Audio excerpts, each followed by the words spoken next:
Hello everyone, welcome to another Sleepless Angler video. So this video is significant for a few reasons, and the timing is no coincidence. And I'll tell you all about it if you bear with me. If you're hoping to watch some productive fishing video in peace and quiet, this is not your video. You might as well move on now. But if you want to find out about what I mean by what I said, then stick with me by all means. So this jig is Sleepless Angler Silver Minnow jig, made by yours truly, and it's in 3/4 ounce weight. And this is pretty much all I used on that trip all day. So every fish that you will see caught is on that jig. Um, and of course, there are more fish that were caught that were not caught on video. um, Partially because my batteries died towards the end. And right after my batteries died and I was no longer recording, I rolled over on my kayak. Now, it being the first week of May and the weather being um, kind of iffy and very cold actually in the morning. It got better later on, like right now when you're watching, when the sun comes up, it's better always. But the water is still cold. The wind picked up towards the end of the video, and it got a little choppy, and I was wearing the neoprene waders in sort of anticipation of that, thinking that it would keep me warm if some unfortunate incident was to happen, as if I jinxed it and called it. It did happen, but I don't know if it was a smart idea to wear the neoprene waders. It for sure kept me warm when I got dunked in the water. So it was great. I was grateful for that. I didn't get cold nearly one bit, I should say, except for the initial one. It's kind of like diving with a wetsuit. And I had my life vest on. It's required by Coast Guard, in our area anyway, until the first couple weeks of May. You have to wear it because the water is cold. It's no joke. That can save your life. If you don't have it, you gotta keep moving, and the more you move, the more you're losing body heat, and the more likely you are to go into hypothermia. So I had my vest on, obviously life vest on, but I thought having the neoprene waders would be an added thing. So I certainly wasn't concerned about going under, after my waders possibly fill with water or anything like that. Partially because I had my vest on anyway, and partially because neoprene floats better and keeps you warmer.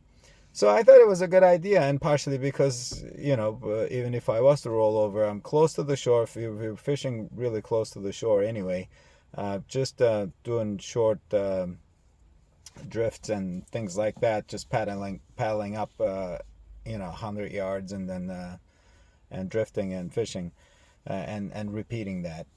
So we were close to the shore. I was not concerned, and I have the kayak with me, so I wasn't worried about going under.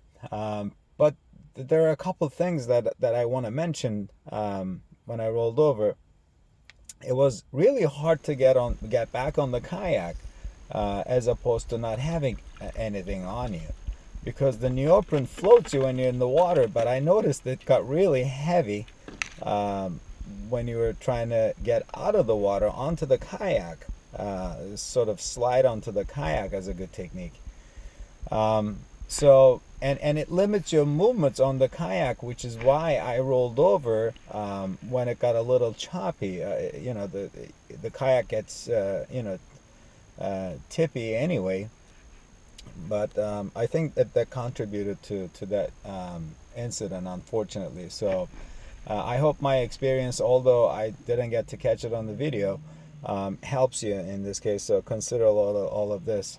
when you go on the kayak. It might not be the wisest decision to go with the neoprene waders, and even if you end up doing it at your discretion, just consider what happened to me and a lot of other people, I'm sure, and make your plans accordingly. So here we have already caught a few scup, and this boat was coming in my way, well, straight to me it seemed like. So I thought I was in his way. This is a lobsterman. So I asked him whether I was in his way, and I'll just be quiet for a little bit here so you can listen to the conversation. Sure, we'll take it. Okay, hold on. Let me reel this one in.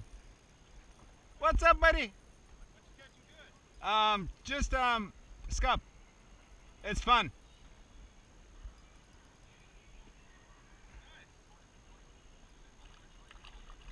We are testing the jigs that we make.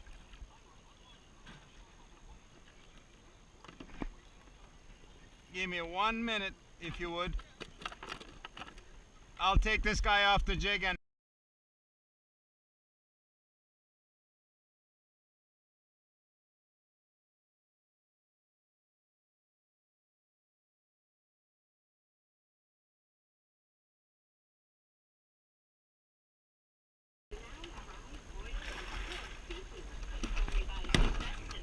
thank you very much. I appreciate it. What's your name?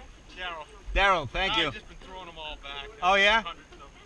Wow. Okay, thank you. Yeah. Do you mind being online? I have a YouTube channel that... I don't even have a cell phone. No, I'm saying, do you mind being on the video, though? I don't. Because I can't cut you out. I'm in recording right now, so... All right, thanks again, Daryl.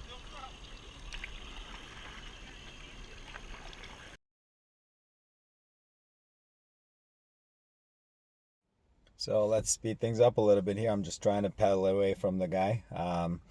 So it turns out he's a lobsterman, and in the traps they get fish sometimes, and this tautog was in his trap and he didn't want to keep it. So when he saw me fishing, he approached and he asked me if I wanted it. And of course, tautog is a very good eating fish, and it's very good catching fish too, but it's a very good eating fish.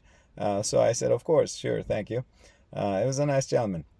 So he gave me the tautog that entered his trap, lobster trap. Tautog is a good eating fish. Like I said, it's a pretty meaty and strong muscled fish. It's pretty slimy on the outside. It's a beautiful fish, as you see. It's hard to handle, so I'm making sure that I get him good. Look at these teeth.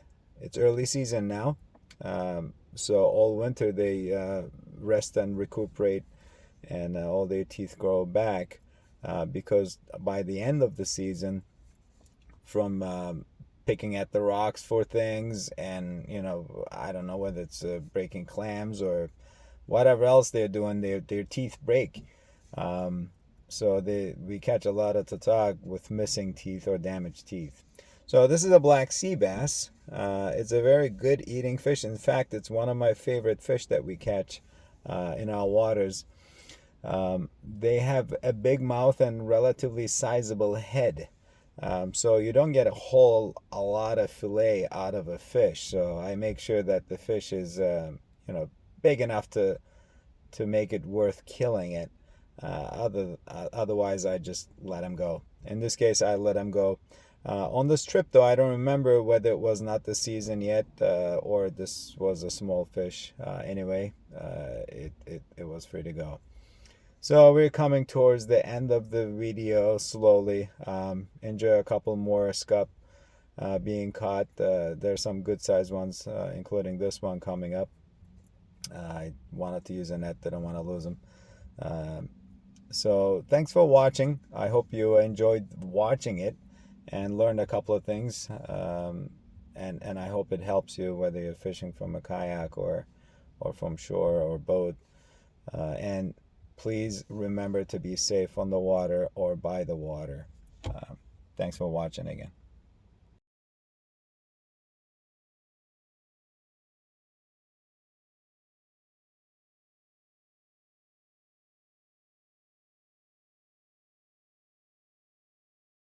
Well, I know I said my goodbyes already, but on one last note. So when I rolled over, Whatever was not attached to the kayak, I lost. So, and it was the first of the season. I was not fully prepared, and the rods and a lot of other things were not attached to the kayak. Some were, but not all.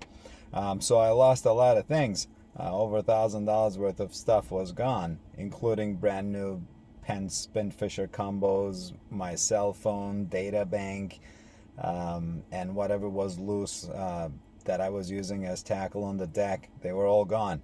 And along with all, the cooler open, dumping all the fish that was in the cooler. I had some fish, as you see, attached to the stringer.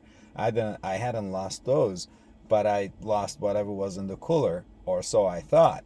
So after I got back on the kayak, I noticed that they were all floating around. I don't know if it had anything to do with me having bled them prior, but we saved the fish. Signing off again. Thanks.